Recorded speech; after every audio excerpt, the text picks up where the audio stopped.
ഞെട്ടിക്കൽ ബിരിയാണി ആവശ്യപ്പെട്ട് ഞെട്ടിക്കൽ ബിരിയാണി ഇപ്പോഴത്തെ ട്രെൻഡാണ്. പക്ഷെ ആ ഒരു ട്രെൻഡ് ഇവിടെ കഴിക്കുന്ന ഭക്ഷണം കൊണ്ടാണ് അല്ലേ? ഭക്ഷണം കൊണ്ടേക്കൊണ്ട് ഇട്ട് കൊടുക്കുന്ന ആൾ എന്ത് ചെയ്യുക, അടി നെട്ടിക്കുക, മുമ്പിലുള്ള ആളെ അടി നെട്ടുക. ഇവിടെ ഈ നെട്ടിക്കൽ ഭക്ഷണത്തിന്റെ ഈ ഒരു സംഭവത്തില് ഭക്ഷണം ഇവിടെ പുറത്തേക്ക് പോയി. പക്ഷെ സുഹൃത്തോട് പറയുന്നുണ്ട് ഇത് പുളിച്ച ഭക്ഷണമാണ് എന്നുള്ളത്. പുളിച്ച ഭക്ഷണമായാലും ശരി, അല്ലാത്ത ഭക്ഷണമായാലും ശരി, ഭക്ഷണം തന്നെയാണ്. കാരണം എന്താണെന്ന് വെച്ചാല് എനിക്ക് അനുഭവം ഉണ്ടായിട്ടുണ്ട്. പുളിച്ച ഭക്ഷണം വരെ കഴിക്കേണ്ട ഒരു ഗതികേട് എനിക്കുണ്ടായിട്ടുണ്ട്. കാരണം പുളിച്ച ഭക്ഷണം വരെ എടുത്തുകൊണ്ട് കഴിച്ചത് എന്തുകൊണ്ടാണെന്ന് അറിയാം? വിശപ്പിന്റെ വേദന അത്രത്തോളം ആയത് കാരണം കൊണ്ടാണ്. അതൊക്കെ ജീവിതത്തിൽ ഒരു വട്ടം ഭക്ഷണം കിട്ടാതെ വിശപ്പിന്റെ വേദന എന്താണ് എന്നുള്ള കാര്യം ഒരു വട്ടം ജീവിതത്തിൽ പഠിച്ചവനാണ് എന്നുണ്ടെങ്കിൽ ഒരു കാരണവശാലും തമാശക്കാരും ശരി, കാര്യത്തിലായാലും ശരി, ഈ കഴിക്കുന്ന ഭക്ഷണം കൊണ്ട് ഒരിക്കലും കളിക്കൂല. അത് ഭക്ഷണം കേടായ ഭക്ഷണമായാലും ശരി, കേട് അല്ലാത്ത ഭക്ഷണമായാലും ശരി. കാരണം ഭക്ഷണം ഉള്ളത് കാരണം കൊണ്ടാണ് ഇന്ന് നമ്മൾ എന്ത് ചെയ്യണം, ഇവിടെ ജീവിച്ചു ഇവിടെ പോണത്.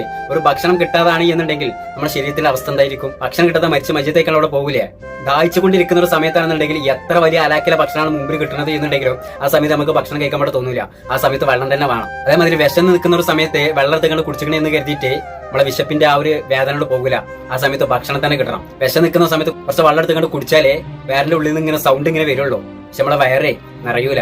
അനുഭവത്തിൽ പറയുന്നതാണ്. ഒരുപാട് തവണകളെ ഭക്ഷണം കിട്ടാതെ മണിക്കൂറുകളോളം നിൽക്കേണ്ടി വന്നിട്ടുണ്ട്. ഇതൊക്കെ അനുഭവത്തിൽ പറയുന്നതാണ്. പുളിച്ചതായിക്കോട്ടെ പുളിക്കാത്തതായിക്കോട്ടെ ഒരു കാരണവശാലും ഏതൊരാളും ഭക്ഷണം കൊണ്ട് കളിക്കാതെ കളിച്ചോ ഇന്നലെ എന്നുണ്ടെങ്കിൽ നാളെ ആ കളിച്ചതിനുള്ള മറുപടി നിങ്ങൾക്ക് തന്നെ തിരിച്ചു കിട്ടും. അതിനുള്ള ഗതി നിങ്ങളായിട്ട് നിങ്ങളുടെ ജീവിതത്തിൽ ഉണ്ടാക്കാതിരിക്കുക. ഉണ്ടാക്കി കഴിഞ്ഞാൽ വിശപ്പിന്റെ വേദനകളെ സഹിക്കാനേ കുറച്ച് ബുദ്ധിമുട്ടാണ്.